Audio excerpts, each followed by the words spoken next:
Welcome to Dark Docent.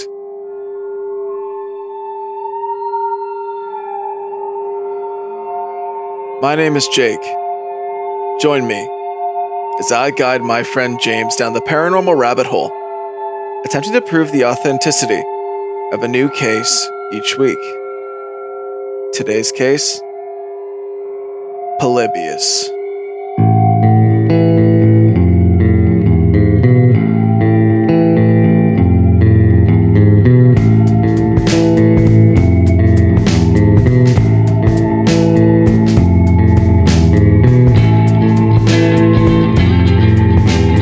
So, my old man had a friend come to the yard last week, and something about old dudes, but they like talking about shit that they have no knowledge of, but talk like they do.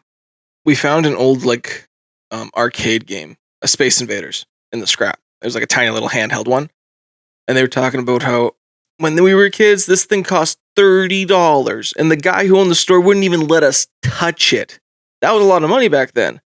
And I was like, interesting. Do you know how much video games are now? And they were like, it's got to be like a couple $100 for a console. And I said, okay. So an Xbox Series X brand new was like $1,000, like at least. And then a game like brand new off the shelves, you're spending $120. Easy. Yep. And my dad all of a sudden goes, I should talk to Noof about that. Noof's our rebar guy. And I said, why would you talk to Noof about Xbox? And he goes, because Noof's best friends with the man who owns Xbox. And I said, Noof is not best friends With Bill Gates. We'll get to it. I said, Noof is not best friends with the man who owns Xbox. Yes, he is. And I said, Noof knows Bill Gates. He knows guys who know Bill Gates. Okay, so he doesn't know the guy who owns Xbox. Because Bill Gates owns Xbox, Dad. And then the friend that was there is like, well, there is a guy that comes around on a yacht, and he's the guy who owns EA Games. I'm like, see, okay, EA Games is from Vancouver. And my dad goes, yeah, EA Games. The guy who owns Xbox. I said, EA Games does not own Xbox. And he goes, well, he knows the guy who knows Xbox. I'm like, oh, that's not the guy that owns Xbox, Dad. That's not the guy that owns Xbox.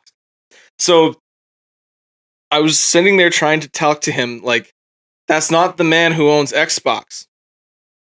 And he kept coming back with, yeah, EA Games, the guy who knows the guy who owns Xbox. And I'm like, fuck. I just walked out because I was like, he's convinced he knows the guy who owns Xbox, which is apparently EA Games. So, did you know that my dad knows the guy who owns Xbox? Your dad knows the guy who knows the guy, allegedly, who knows a guy who owns Xbox. That's pretty cool. How are you doing today, James? I'm not too bad. How are you doing? Not bad. Not bad. Really mixing it up with the answers today. We always say not bad. Is there an honesty issue, or... I mean, we've tried honesty before. It just gets people worried. Yeah. I am fine. A lot of paving today. That's all. The life of a scrap man. It's something else. But that's not important. None of that's spooky. None of that's interesting. We've all seen pavement. There's nothing mysterious about it. I want to talk to you today about something actually mysterious. Actually mysterious? Yes. More mysterious than ghosts? Yes. More mysterious than sea serpents? Arguably, yes. More mysterious than pyramids at the bottom of the ocean? No, definitely not. That's probably top tier. Oh, yeah. But it's somewhere between serpent and pyramids at the bottom of the ocean. Mothman? No. Oh, I give up. What is it? I got a story for you. It's the summertime. 1981. Portland, Oregon. I'm going to kind of put you in the center of this, James. You wake up. It's a weekend in the early 80s. Back in the 80s, what's there to do as a kid? Hit a hoop with a stick, I think. Okay, that's a little earlier. Think 80s. Read the newspaper and go see the newest movie in the cinema. Well, yes, movies at the cinema or at the theater are definitely part of it. But there's also a hot new craze in the early 80s that's catching everybody by storm. Oh, is it surfing? No. Ugh. We're in Oregon, buddy. Dying in a forest? Not a craze, but something that happens a lot. Unfortunately, yeah. No. Video arcades. Should have guessed. You should have. This was the hot new thing. Video arcades at this point have only been around for 2 to 3 years. And it's a big deal, especially for kids who got a little extra allowance that want to have some fun with their friends. Go play Pong. Go play Pong. Pong was one of them. But in the early 80s is when we started getting state-of-the-art games. Tetris? Tetris? Asteroids? Super Mario? Super Mario. All sorts, buddy.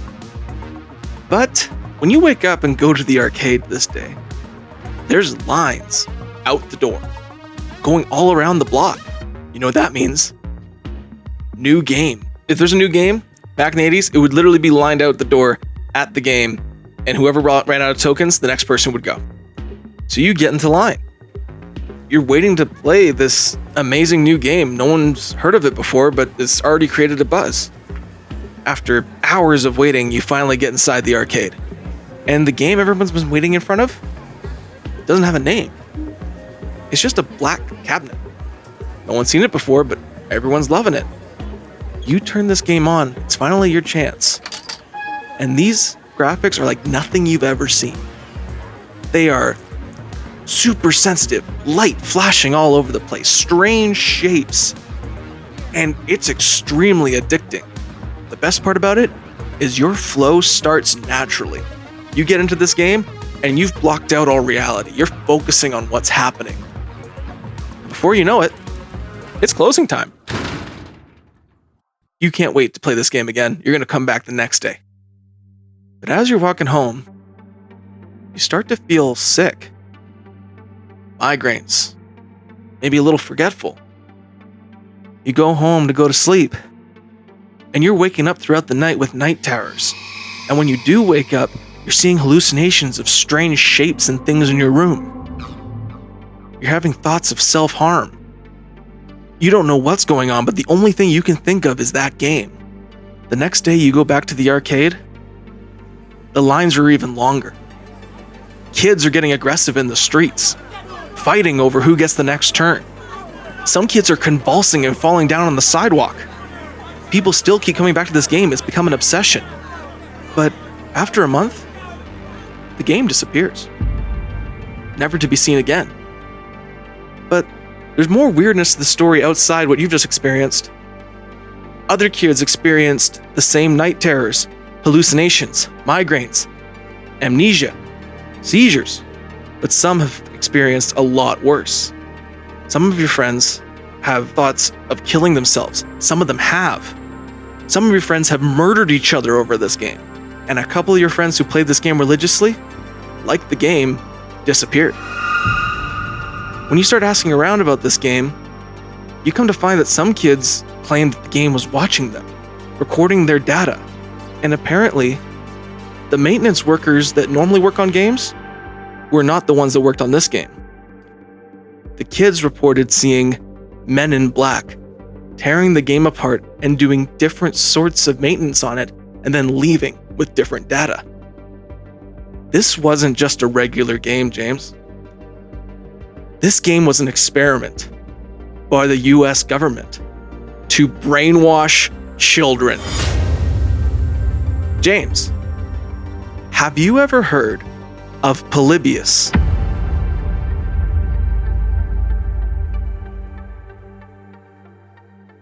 I thought you were going to say TikTok. You're such a fucking old man. No, I've not heard of Polybius. Polybius. Yeah. No. All right. This is an interesting Sounds fun, though. It is fun. Apparently, if you want to, experience seizures and kill your friends. No comment. No comment. Only the friend that makes you do a podcast. Well, I'm a bit of a gamer. You're a bit of a gamer. Have you ever been to an arcade before? Like, once, maybe twice. And then I pretty much spent the whole time on that, coin pusher machine. You put the pennies or nickels or tokens in, and it There's just a slider that goes back and forth, and it pushes other coins down the chute on the end, and you try to win prizes by doing that. Oh, I thought it was a thing that like transformed pennies into weird oval shapes. No. That's just like a turn machine that presses them. Oh, okay. I have done that in Drumheller when I was a wee lad. Ah, yes. Magic. I don't know about that. Got a cool little dinosaur imprint on a penny. Oh, that's neat. Ever been to Drumheller? No, but I want to go. You like dinosaurs? I'm autistic as shit. Of course I love dinosaurs. That's the place to go. I'm gotta go We then. can stop there after checking out the Okanagan. Sounds right. Let's fucking do it. Second question. Mhm. What's your favorite game out of all the games you've played so far? Lifelong fan of RuneScape for sure, Okay. and also huge fan of Skyrim. Also a big fan of Farmville. That was a good one. I'm still waiting for them to bring it back. Did RuneScape or Skyrim ever, I don't know, make you want to kill people, have hallucinations, and give you seizures? Not that I recall. Okay. I think I cried one time. Close enough. Well, unfortunately, Polybius is a little more primitive compared to RuneScape or Skyrim Or Farmville. or Farmville. So the weird thing, as I told you about Polybius, Mhm. is it disappeared after 1 month. And according to record, it doesn't exist. And it never has. But so many people have come out and said, no, I remember playing this game. It's almost like a Mandela effect, that we actually know a lot about it. And people actually saying the descriptions of what the game was like. We even have a name of the company that apparently made the game. The game was made by a German company called Sinneschlossen. This game was a vector game. So back in the early 80s, there was two kinds of games: vector and raster. Raster graphics are like pixels and grids. So think Pac-Man, Mario. Vector are like more lines and shapes and colors. And the screen kind of projects light at you instead of how it normally would look. Think Asteroids, Tempest, Battlezone, games like that. Where there's a lot of line work and intricacies. Yeah, like a false 3D type thing. Yeah, the false 3D idea from the early 80s, those kind of games. One thing vector games were kind of known for is their bright colors, possibly causing someone to feel nauseous if playing for too long. But it also ties into a weird part of the company that made Polybius. The company, Sinneschlossen, when you roughly translate that, it is translated to mind erase or sense deleting. What about when you directly translate it? That's the thing, is that it's a really rough version. If you translate it as an English speaker, German to English, it says directly sense deleting. But it's actually not really a real German word. It's just like Sin and Schlossen. And then they put it together, Sinneschlossen. Because it doesn't actually fit well in the English language, which is kind of weird if it was a game that was apparently a brainwashing game. Another weird thing is the name. Polybius. Polybius was a Greek philosopher and historian. His work surrounded the idea of anacyclosis. This is the belief that all political systems have a cycle. Polybius believed that political systems went from monarchy to tyranny to aristocracy, oligarchy to democracy to ochlocracy, which is mob rule or a mobocracy, and then it will go back to monarchy. He kind of saw that as how time goes on because he was a historian. He looked back at how civilizations kind of went. So it's just kind of weird that those are the names, because if you look at other names of that time, Asteroids, Battlezone, very extreme, in-your-face names to tell you what the game is about. Polybius is kind of mysterious, and people did kind of forget about it until the late 90s, early 2000s. People had this new confounded thing called the internet, and people started bringing up Polybius. Does anyone remember this game? Some people say it doesn't exist. And then people started saying, no, I remember this game. I played this game. Or no, this was a real thing in Portland. This was an actual thing we all played. And people were adamant that this was real. It is possible that there was a game that nobody knew in the early 80s that didn't go out nationally. If it was just Portland, just the game for a month, and then left. Video games weren't in the news unless it was about negativity back then. So it was possible there was a game, and then it just was taken off. Especially if it was covert operations by the government, it could be planted, taken out once they had the data they needed. Could happen. What are you thinking about this so far? Like, have you ever heard of anything like this when it comes to video games or brainwashing techniques? I'm thinking I want to know what the game's like. Oh, you want to know what the game is like? I do. Oh. I've heard everything about it other than it itself. Okay. Well, lucky for you. It's like you're telling me about Skyrim, but all you said about Skyrim is it's made by Bethesda, and I don't know where I was going with that. Tell me what the gameplay is like. Okay, so the gameplay is very similar to Asteroids. You're kind of surrounding a strange ball shape, and you're shooting different icons as they come out at you. And if you hit different icons, it'll unlock different parts of the shape. And once you get to the center, it will reveal a number, which creates a code to go to the next level. It's very mathematical, and every symbol is a different equation. I know it's kind of hard to explain, but lucky for us, a company called Rogue Synapse remade the game based on what people said. Rogue Synapse makes fake games for movies. That's kind of like their whole thing. They were in charge of making the game for the movie The Last Starfighter, which came out in 1984. Have you ever heard of The Last Starfighter? Nope. It's essentially a movie where a guy plays a game for so long that it's actually a survey game, and the aliens are like, hey, you're really good, you read a high score, now you're going to join our army and fight these other aliens we don't like. It's a cool old school movie. Rogue Synapse remade the game, and they made their own ROM, read-only memory, to store the bones of the game, and released it. And you can play it right now on the internet if you wanted to. But I have a video on YouTube to show you what it's like. Well, let's see it.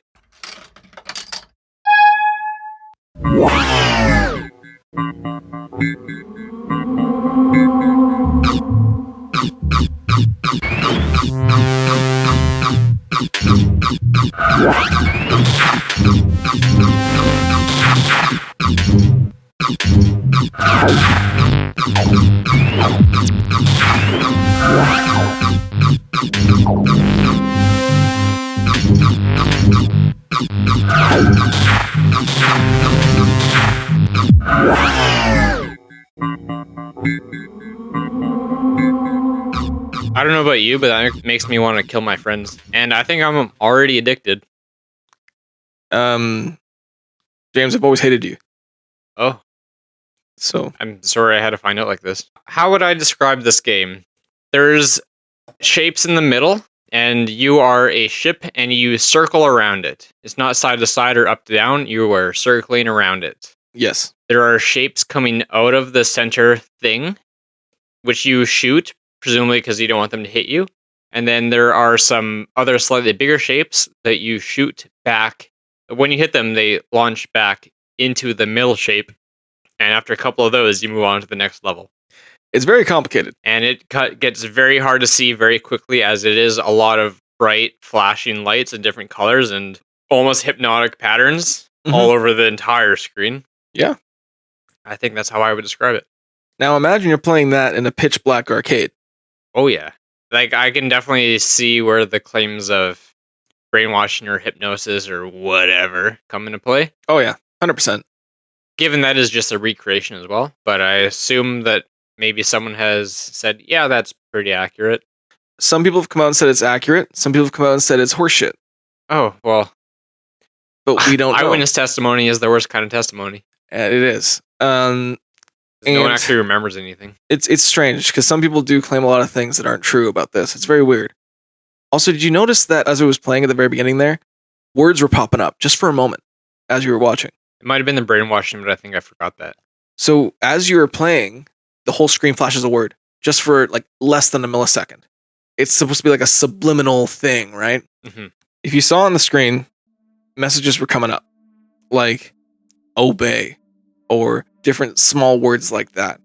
Just little subliminal messages. It's really creepy. Even though this game was out and people were talking about it, not many whistleblowers or anything came out talking about making the game or anything like that. Until the 2000s. The Enlightenment era. There was a guy, an account called Cyber Yogi, who began bringing up, does anyone remember Polybius? Talking about the gameplay and stuff. And then a bunch of people started saying, yeah, I remember this game, and talking about it. And then in 2006, a man named Stephen Roach came out and said he started the company that made Polybius. Stephen Roach doesn't sound like a very German name. It does not. Apparently, he was a Welshman who moved to the Czech Republic, but also English isn't his first language. We're going to learn a lot about Stephen Roach here. So Stephen Roach put out a long, rambling message about Polybius and working on it. And I'm not going to read you the whole thing because so many people have read it, and there's actually a Reddit page dedicated to just copy and pasting his message for fun, I think. I don't know. Literally, it's just for copying it. It goes on forever. So an excerpt of it is basically, according to Stephen Roach, he started the company in 1979. They wanted to make an arcade game with a puzzle element, hence all the shapes and the equations to unlock the number for the code for the next level. In the first release, they got informed within the first week that the game was causing dangerous side effects, so they quickly recalled it and disbanded Sinuslosion to protect their careers and their passion as game producers. Similar to the guy who made Flappy Bird, right? Very similar. Allegedly. Oh, I'm making too much money and kids are breaking their phone. Oh, the horror. Okay, so you're telling me we did have Polybius in the modern day, disguised as Flappy Bird. Yeah. It's actually still on my phone, believe it or not. You could sell that for like $100,000. It's unplayable because it doesn't work on the iOS that's from the last 10 years, but it's still on my phone. That's fucking... You could probably like reverse that or something and figure out how to get it going again. Unless I finally deleted it. Nope. That's crazy. It's still there. It's like one of 2 games on my phone. Anybody who wants to buy James's phone with Flappy Bird still on it from the original Flappy Bird, email us at darkdustinpod@gmail.com. We are taking offers. We'll start the bidding at $2,000, I think. $2,000. We'll start the bidding there. Get back to us. And that's USD.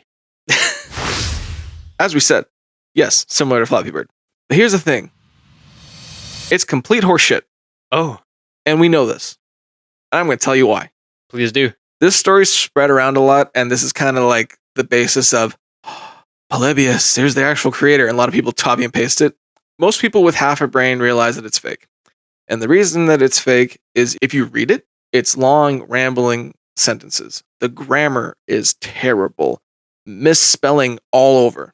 There's actually one podcast I listened to that read it verbatim and actually read it with the spelling mistakes for fun, and it's pretty funny. You'd say Buddy was Welsh, moved to Czechia.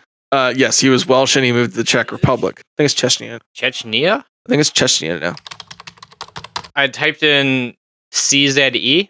The first 2 results are Czech Republic, country in Central Europe, and Czechoslovakia, country in Central Europe with the exact same flag. Because Czechoslovakia was Czech Republic. They split. Because it was Czechoslovakia, then it was Czech Republic and Slovakia.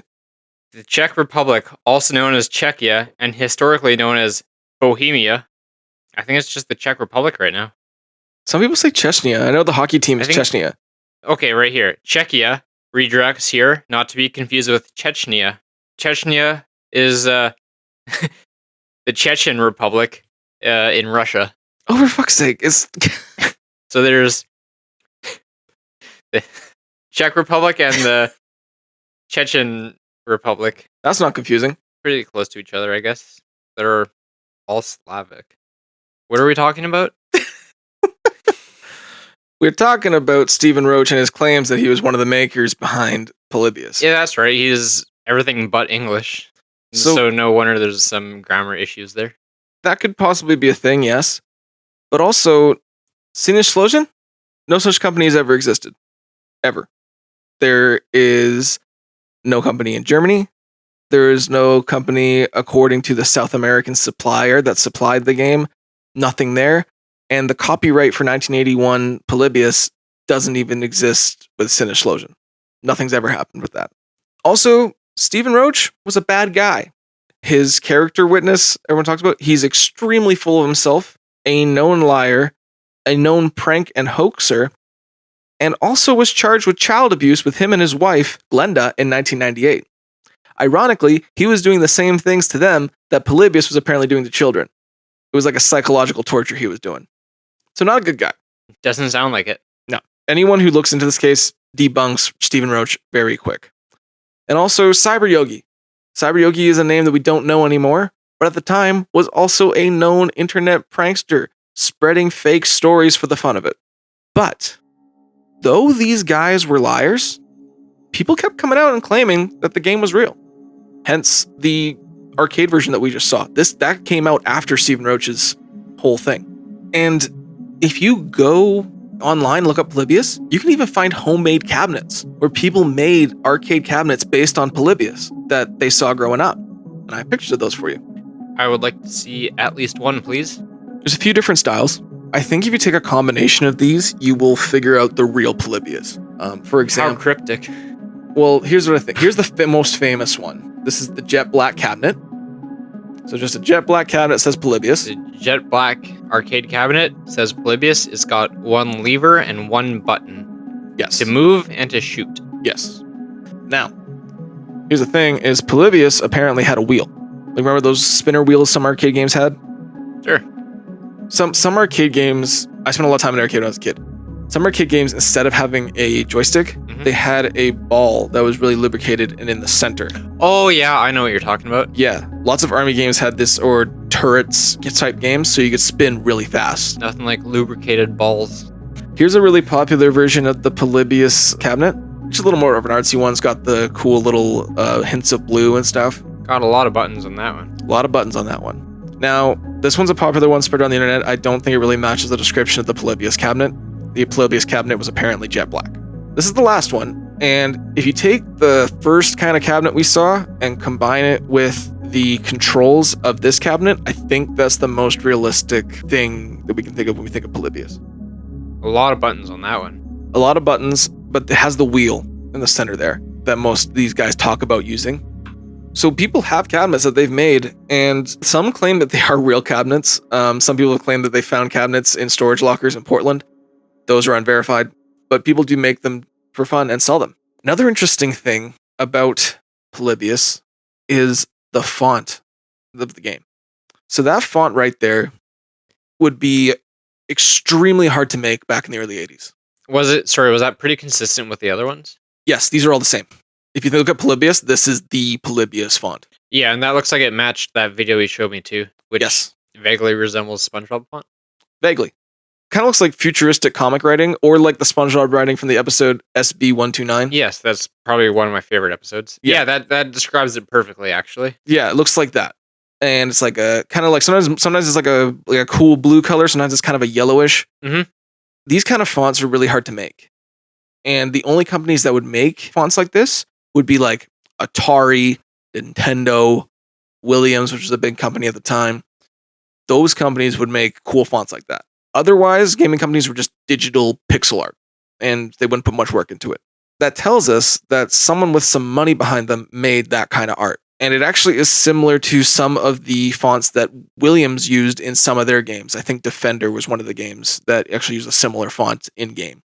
The font does make it interesting, but also it could very well be faked with modern-day computers. So it could have just been made like that. Now, for a game that's supposedly not real, and there's a lot of evidence to show that it didn't happen, why do so many people think it did? Kind of like a Mandela effect. Or a bandwagon effect. Or a bandwagon effect. Those are both options. And it's true that if someone lies, sometimes someone will jump on the lie. That's 100% fact. And actually, some of the people that hop on this trend of saying, yeah, I remember Polybius, didn't even live in Portland at the time. So they wouldn't know Polybius. However, there might be more truth to this than you think. Let's go through a bit of a checklist here. Sure. I got it down to 3 main things. Okay. Mystery cabinets. I told you in that initial story, everyone was talking about these jet black painted mystery cabinets. Kids getting hurt. That's another main thing in the story. And government conspiracy. Always. Those are our 3 checklists. Okay? Okay. Here, sorry, I have a question for you. Please. So was this like a bunch of arcades throughout Portland? Was it like a chain of arcades that are all like the same one throughout multiple spots? Or was it like just a bunch of different ones? Was it one single one? It was a few. They said there was 2 or 3 arcades that held this game, but none of them have been named. And the few that have been named, I've checked and they didn't exist. Lots of them have remained anonymous. Yep. But the few that have been named aren't real. They never existed. So before we get into this checklist, there were weird things happening in arcades at the time. People were reporting federal agents walking around arcades. Some arcades were getting raided by police in this time. Arcades were actually seen as a real negative thing, especially with parents. Parents were worried because it was fun and exciting and possibly dangerous because the news told them so. I mean, games are addicting. They are. And, I mean, you said yourself, kids were lined up around the block to play a game. Yeah, that and kids do get aggressive around games. Well, yeah, and, like, withdrawal, too, from games. Like, tell your kid to get off the computer and they throw a hissy fit. It's the same as someone who had another coffee in the morning. Yeah. You got a dependency on it, you're going to freak out about it. So, the mystery cabinet thing. Portland was actually a game testing city. It was a lot smaller than how we see it nowadays. Now it's kind of seen as Seattle Junior.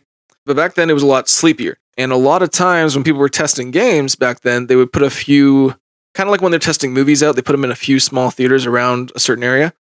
They would put a few cabinets around certain arcades and see how they played out and see what the reviews were. Sometimes these arcade cabinets were just jet black because they didn't want to put a name out yet. So sometimes these test cabinets were just jet black and kids would get interested and play them. So that is something that was there, and Portland was one of these cities that had that. And another weird thing is kids at this time did get hurt in arcades from the games. Like falling on them like vending machines? No. Like the games hurt them from playing them too much. Although I don't doubt that someone had an arcade game fall on them once or twice. 1982, Beaverton, Oregon. Michael Lopez was playing Tempest. Tempest was also a vector game similar to Polybius. Lots of colors, lines. Actually, when you look at it, it's pretty similar. He played this game like all day with a bunch of friends until near the end, he started to develop a headache in the back of his head. It only got worse and worse and worse. He had to step outside to get some air. He went outside of the arcade, kind of wandered around the sidewalk for a moment, and then witnesses there claimed that he just started projectile vomiting all over the sidewalk. In there. They're trying to make sure he was okay. He said, no, I'll be all right. I just got a headache. I'll go home. As he's walking home, all of a sudden, a couple blocks away from his house, he collapses. He starts convulsing. He has had a seizure only blocks from his home. And the reason people found him is because he was screaming in agony as he did it. So this is from playing a vector game for way too long. And effectively, it gave him a seizure. Have you ever seen Tempest played before? Not that I recall. Here is Tempest gameplay.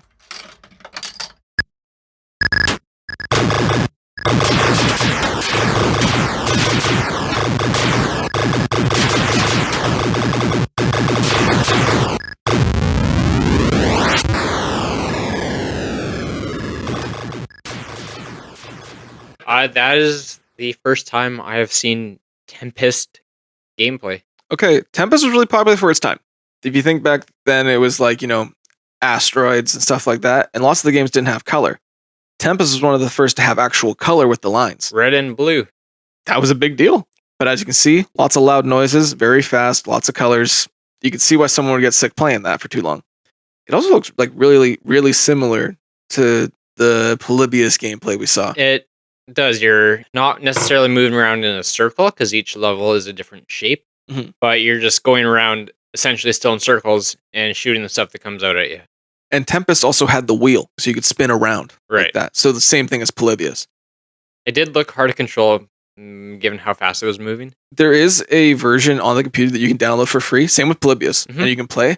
But lots of guys say it's not the same without the wheel. You need the wheel.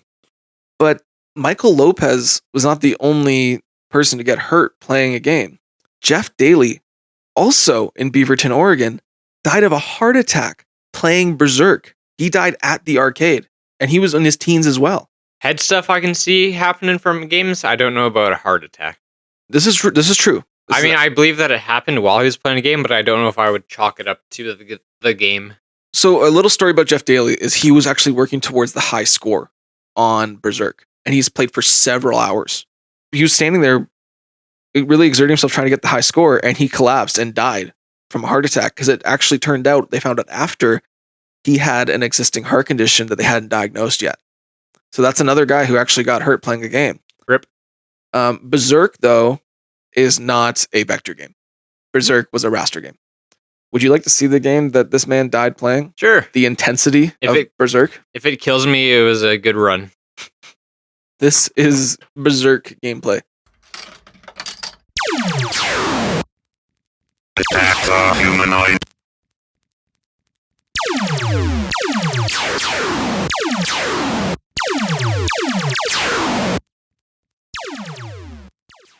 That's Berserk. It's like Pac-Man with guns. It's kind of funny is that I was in a thing called Byte Camp as a kid, where you can make like they teach kids how to like make technology and stuff like claymation, stop motion animation, video games, anything like that. And I was in the video game club, and I made a game. And just now I realized that the game I made was literally a ripoff of Berserk, except the enemies didn't move. You just had to walk around and shoot them. Well, those ones barely moved. I assume they get faster. Probably as time goes on. But that's the game that Jeff Daly was playing when he died.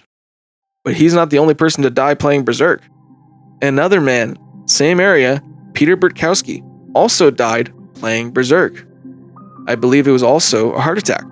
That's 2 people, and this is all within the same year. There's another case of 2 boys who were fighting in an arcade. I think it was over Tempest. One of the boys actually got angry enough he pulled out a knife and stabbed the other boy to death in the arcade. Another case of someone getting hurt playing games was the case of Brian Morrow. This was in 1984. He was playing Asteroids for 28 hours straight, slamming back Coca-Colas, just staying at the game. He also collapsed while playing the game. I can't believe it. You can't? Maybe I could. Obviously, this is why we now have seizure warnings and, different things on video games telling you not to play for so long. Yeah, like bright flashing lights. Mhm. People with epilepsy, Mhm. They don't go together. They go together like Coca-Cola and milk. Or Coca-Cola and 28 hours of Asteroids. My friend actually had to call 811 the other night because she was suffering like a heat exhaustion episode. And she didn't know why. Like she was getting dizzy and she felt really sick and she actually thought she was going to die.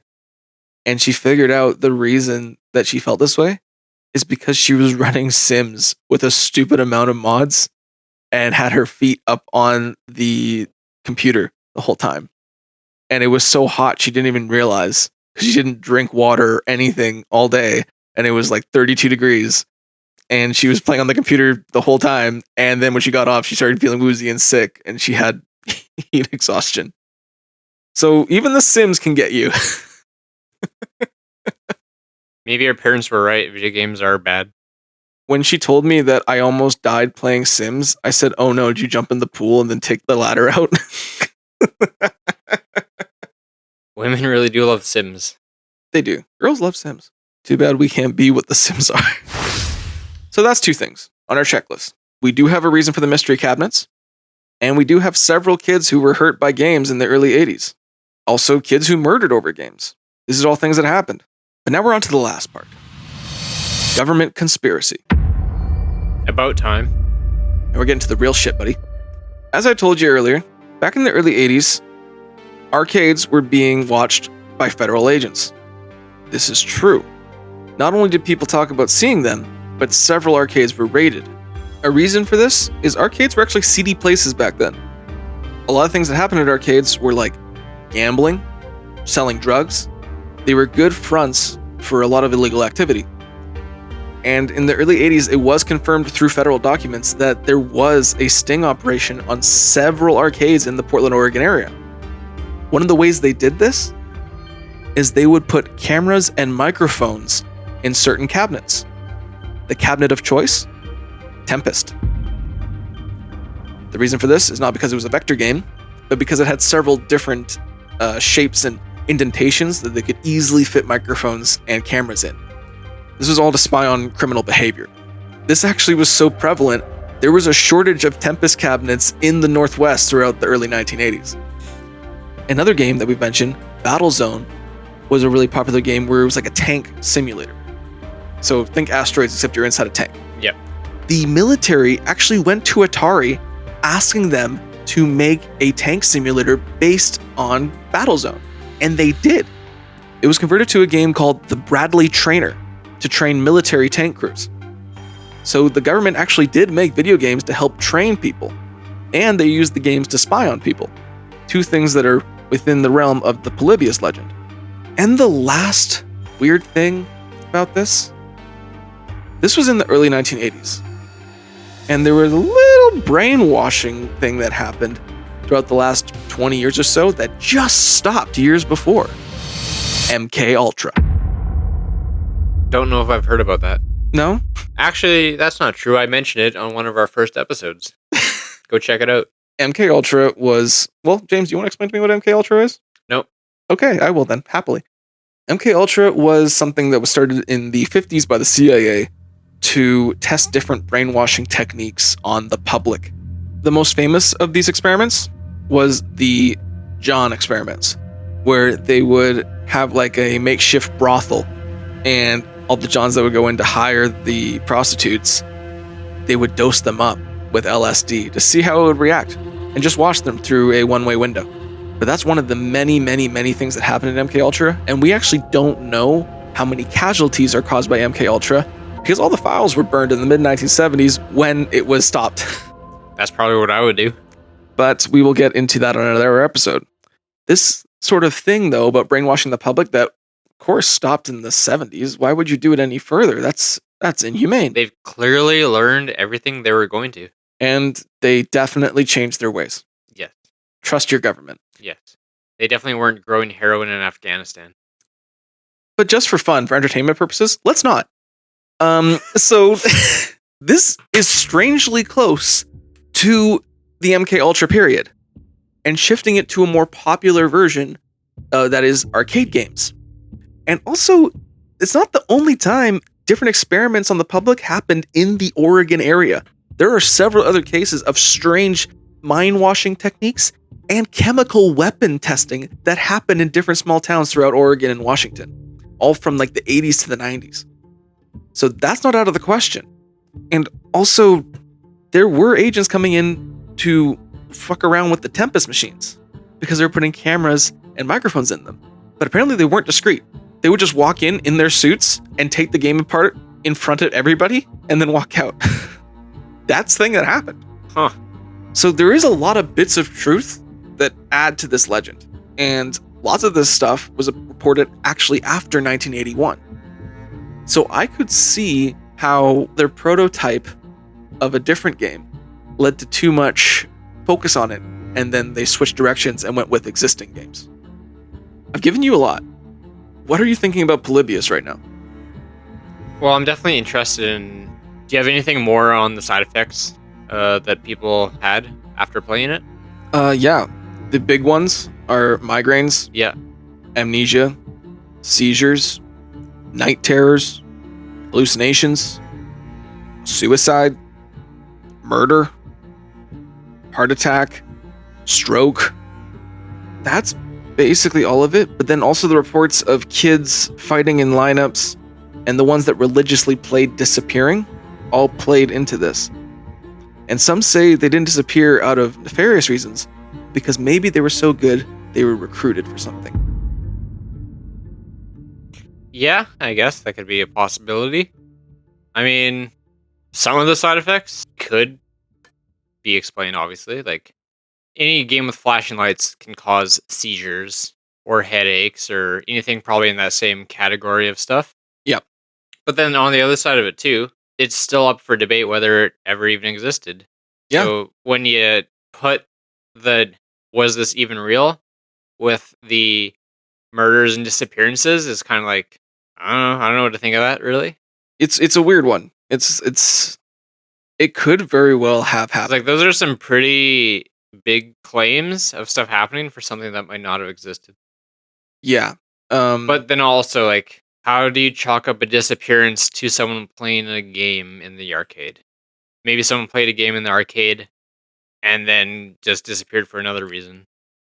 the thing is about Also, like, kids fight. Oh, whoops, you budged in front of me in the line that I've been waiting for 3 hours? Fuck you, pussy. Beat your ass like a dog. is that what you'd say? Would that be your first? Let's try hello. I'm working on my social skills. Lots of those things do add up to things that could happen with regular games. Yeah. And the disappearances side, a lot of that is hearsay. Yeah, well, yeah. There is a lot of kids who did go missing in the Northwest area. That's actually a common thing, unfortunately. Maybe some of those kids did spend time at the arcade. It's more than likely that they did. But I haven't seen anything attached to the fact that they played Polybius or anything like that. Polybius, like, it was only around for a month, and if it was just a small test game in a couple arcades in Portland, which was a smaller town at the time, I could see it going by the wayside real quick, but coming alive when the internet came out. So there's lots of like shells of truth here Yeah. that can combine to make this legend. Yeah, and to add on to the disappearances thing as well, Mhm. it's the 80s. Kids have a lot of freedom. There's going to be a lot of them at the arcade, and they're going to be unsupervised. As prime disappearing, kidnapping, whatever the hell territory, I would think. Yeah, I agree. As dark as it is, Yeah. but also pretty fucking realistic, I bet. Hey, you see it in BC too. Yeah. A lot of people say like, oh, small rural town in BC, it must be so nice. A lot of weird shit happens in small rural towns in BC. Yeah. And no one talks about it. So, I could see a weird game coming up in Portland and the media not talking about it. Well, James, with all that, Yep. I've given you the story, the legend, the conspiracy, if you will. Would you like to go to our discussion? Please. Alrighty. So, James, on the case of Polybius, we have kids apparently getting sick or fighting or killing each other at arcades. We have federal agents monitoring and raiding arcades, using the same vector games like Polybius to spy on different kids. We have these strange black cabinets that everyone sees in different arcades at the time. We have people claiming that the game was watching them. We have the Polybius name, which ties to an old Greek philosopher. And also, even if Sinislosion wasn't a real company, and maybe it was maybe a cover agency for the federal agencies, sense deleting is a bit on the nose, but also kind of fits in with what they're trying to do. But that's just another thing. With all this, James, today, so far, what are you thinking about Polybius? It's a bit of a weird one to think anything about. There's a lot of hearsay. There is. Little physical, actual evidence. Yes. Is there any proof of like cameras in different arcade machines? Or is that also just people saying, yeah, I saw guys in suits putting cameras into Pac-Man in the middle of the day? No, this was actually like from federal documents. This was a thing they did in the early 80s. Okay, so that is confirmed, Yes. 100% real, no doubt about it. When I was giving you like the checklist of Yeah. what actually happened, Yeah. these are things that actually happened. Okay. So there were kids that got sick and died playing games. There was a federal sting on arcades in Portland. Yeah. And there was strange jet black cabinets. But also, again, like these things all tie in. So yeah, no, that was a thing. I'm thinking I want to try the game. And we can. I will be. Definitely not paranormal by the sounds of it. Oh, no. This is more of a conspiracy thing. We're really branching out. Hey, I want to do conspiracy stuff. Ever since I brought up 9/11. This was in my books for a while, though. It's weird how actually the episodes before kind of connect to the next episode. I never realized that. I listened to a few and they actually do. You didn't know I was psychic? Those aren't real, James. It is a strange thing that I think happened, but I do have some other things that might tie in to why the legend is a thing. Well, let's hear them. So, as said, kids were getting sick. Feds were monitoring these games and these arcades in that area. And lots of these kids who got sick, that actually got sick, were in the Oregon area. But there's a lot of things that happened through the 80s and 90s that led to the 2000s making Polybius a bigger deal. For one, The Last Starfighter, as mentioned before. That came out in 1984. About a game that if you played it well enough, you could get the high score and then the aliens would take you and you'd become a starfighter. And that kind of ties into the legend that kids were being maybe recruited through Polybius. Another thing is the name Polybius. Polybius actually did not come up until the late 90s.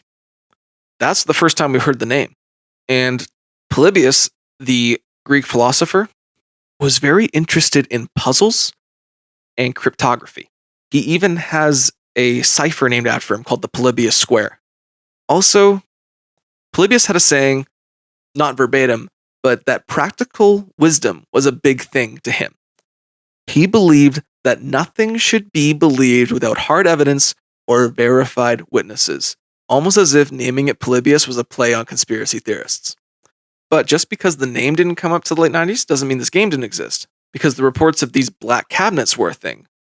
And then I think the name Polybius got adopted in the 2000s and applied to those strange possible black cabinets in the 80s. So they weren't necessarily called that when they were there. Yes, no one reported it called It Polybius. was just like an unnamed game cabinet. Yes, unnamed jet black game cabinet. But then the Okay. name Polybius came up in the 90s and was applied to it. Okay, that's okay. Yeah, so no one actually before that called it that. Also, one of the first mentions of Polybius was in Coin-Op Mag by a man named Kirk Collar. He owned Coin-Op. And GamePro magazine was about to do an article called Secrets and Lies in Games. And Kirk Collar brought up, had anyone heard of Polybius? This is the first actual real mention we hear of Polybius. So Polybius was listed in the article. And when it came to the Secrets and Lies portion of what's the truth, GamePro listed it as inconclusive. And this gave the Polybius legend birth. Like, people just went wild. What is this secret game people are talking about? And it all kind of comes back to Polybius in this magazine sort of era. That's kind of where that started. That's kind of got me thinking. If the name came out, 10 years or so after, About 20 years after. 20 years after the game. Yeah. How would anyone know what they were talking about when they said Polybius? Maybe through descriptions of the game. Like, they would say, what's Polybius? And then they would describe the game, and people would say, oh, I played that. That would definitely heavily restrict the amount of testimony and people who would know, because I feel like it'd be almost impossible to get back to people at that point with it 20 years after with a name that wasn't applied to it. Yeah. So the few people that were around then that happened to go on the internet found the description and then applied Polybius to what they played. You were talking about the font earlier and how the role it was playing and the amount of money that they would have needed for doing it and stuff, but now there wasn't even font. There wasn't even a name. It wasn't even a name or a font. So this was definitely made then. But back then people were talking about jet black cabinets. But then again, you also said the company didn't exist. And Company didn't exist. arcades that people said didn't exist. There's a lot of lies that can easily call out Polybius being not real. Mhm. There's also a lot of truths that ease it back into possibility. Like, it's not out of the realm of something that could have happened. Yeah, and then you even said, people said, yeah, that's the game, the remake, and then others said, no, it Complete wasn't. bullshit. Yeah, complete bullshit. It's almost like a Mandela effect to me. It's hard to really grasp onto any one thing because everything is so iffy. Yeah, definitely. Well, do you wish to go to our conclusions? Or is there anything else you want to talk about? No, I think we should go to conclusions. Let's go to conclusions. So, James, on the case of Polybius, 1, I'm an idiot. 2, you're skeptical. 3, you're on the fence. 4, there's something strange here. 5, there was a conspiracy to brainwash people through a game. What are you thinking about Polybius? Despite all the hokiness and hearsay and whatever, I do believe that bright, flashy games could make people sick. Whether it's epilepsy or headaches or whatever. There's no doubt in my mind that a game like that could cause certain effects. The government, CIA, I guess, probably. It was a wild time for them then. they're looking for all sorts of ways to test all sorts of stuff. They were like mad scientists in a way, just Yep. going fucking ham, trying anything and everything to see what would happen if and then and or. And you said with the government documents that they were putting cameras and stuff in some of the machines. Yeah, I'd buy that they were probably running some sort of experiment with a, addictive game or whatever. Mhm. That stuff still goes on today with different mediums, Mhm. like Tic Tac. Well, you're bringing up a lot of stuff, and I just think like I understand like the name Polybius maybe was happened after and applied later. Yeah, like the name Polybius happened later, it got applied later. The gameplay was made up by someone who saw other people describing it. By the game makers who made the fake games for Hollywood and actually made the last Starfighter game in the movie. Yeah. Synapse Like, Rogue. it's just a lot of mystery in this one, I suppose. If you're going to break it down to more of like, Polybius is a broad term. If you're going to break it down to, do you think the US government used a video game to brainwash the public? I don't necessarily think they used a video game to brainwash the public, but I think they were trying something maybe along those lines to see what happened. Mhm. I don't think they were at the let's brainwash people stage. I think they were like I say, let's see what happens stage with it. Like the MK Ultra, let's dose them up with LSD and see what happens. Yeah, exactly. Like, hey, what if we put bright flashing fucking lights and subliminal messaging that pops up for a split second in a game and see what happens with fucking kids? James, are you saying that you believe this conspiracy? Well, this is our first conspiracy, so it's Wholeheartedly, look into your heart. The shit that I've given you here. Do you believe in the Polybius conspiracy? this is so unexpected. I wasn't expecting something that wasn't paranormal. I really wish there was some sort of actual proof that this existed. If it helps, we barely have proof that MK Ultra existed. All the files have been burned. I don't know, I'll give it a 4. Let's fucking go! Like, I don't necessarily buy into the full conspiracy that they were full on brainwashing people, like I say. I think they were probably fucking just testing something to see what happened. Well, So I think, like, I don't know how that lands on our fucking scale, but I'm guess like a 4-ish. well, if 4 would be like, I think something strange is happening here, but you're not confirmed that it's an actual conspiracy that happened. 5 would be, I believe that the conspiracy is real, that they were making something to fuck with the public. Let's just say 4, because I'm not 100% sure. I don't know, man. We'll take a 4. Fuck yeah, brother, we're on a fucking roll! You still look perplexed by the whole thing. Well, it's like, I don't know what to say about it. Yeah, you weren't expecting this kind of one, were you? No, I didn't know we were doing conspiracies at all. Yeah, I got it all down, buddy. Are we doing murder mysteries? No, I can only talk about someone getting cut up and stabbed the same way every week for so long. I like paranormal and conspiracies because they're always a little different. Yeah, we're not in it for the money. No. Fuck money. We don't make money. Well, fuck yeah. Got you to a 4. I'll take a 4. I feel like I'm just more confused than anything right now. Hey, you know what? For me, I land on a 4 too. Because I think that there was conspiracy to possibly do this. Was this Polybius? I don't know. Other games? Probably. And we have proof that they did make games to kind of do that.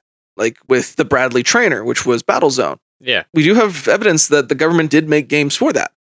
So I don't see how it's out of the realm of possibility that the government would do that. So I'm a 4 too. Because I don't know if it's Polybius, but I know that the government did something weird. Oh, before we go, I wanted to show you. Polybius has made it to a lot of media. One of the more famous ones was Polybius in The Simpsons. Bart was in an arcade, and he went up to Eat pant, am I right? Eat Pant. He went up to an arcade. It was called a game called Triangle Wars. But look at the game beside Triangle Wars. It's Polybius. Polybius In the font. Polybius in the font, and if you look at the very front, it's this property of U.S. government. And that Triangle Wars, that's definitely a Star Wars-esque font. Definitely Star Wars. But I like the Property of U.S. government. Yeah, look at that. I think that one's really funny. Polybius is also mentioned in like Loki. believe it or not. The Disney show based on Loki, the supervillain / hero. I don't really know. But here's a clip of one of the episodes. On the far left, you'll see a Polybius cabinet. Oh, how about that? And it's even in The Goldbergs, a comedy show about growing up in the 80s. It's actually not like a spooky show. It's like a little comedy show. They even had it in the background of that one Game of Thrones episode, I think. But yeah, here it is in The Goldbergs, right beside the Mike Tyson's Punch-Out. Some poor sucker playing it. Yeah, poor guy. He's going to be the next recruit. Anyway, I am absolutely stoked. I got James over the fence again. We're at 2 in a row this week now, buddy. What happened? I got you to the fence on the Ogopogo. I got you over the fence on the Flatwoods Monster. And I got you over the fence on Polybius. James was like, he's questioning everything right now. Well, were they killing people or were they recruiting people? We don't know. Nothing's real. Thank you for listening to everybody. I am very stoked that I could get... Thank you for listening, everybody. I am very stoked that I could get James over the fence this week. If you like what we're doing, please rate and follow on Spotify. It goes a long way. Or you can subscribe to our YouTube. You can follow us on all our socials, Instagram, Facebook, and TikTok. That is for updates and case photos. I post them every Friday when we post a new episode. The link is in the description of every episode. Also, share with your friends. Word of mouth is the best advertisement, and it's free. If I missed anything, or if you have any case ideas, you can email us at darkdosandpod@gmail.com. With that, James, any words to the wise? If you're going to go to an arcade, make sure you have a parent or a guardian to make sure you're safe. And if you see government officials tampering with an arcade machine, don't play that one. Wise words from a wiser man. Thank you for listening, everybody. We'll see you on the next one. Thank you. Goodbye.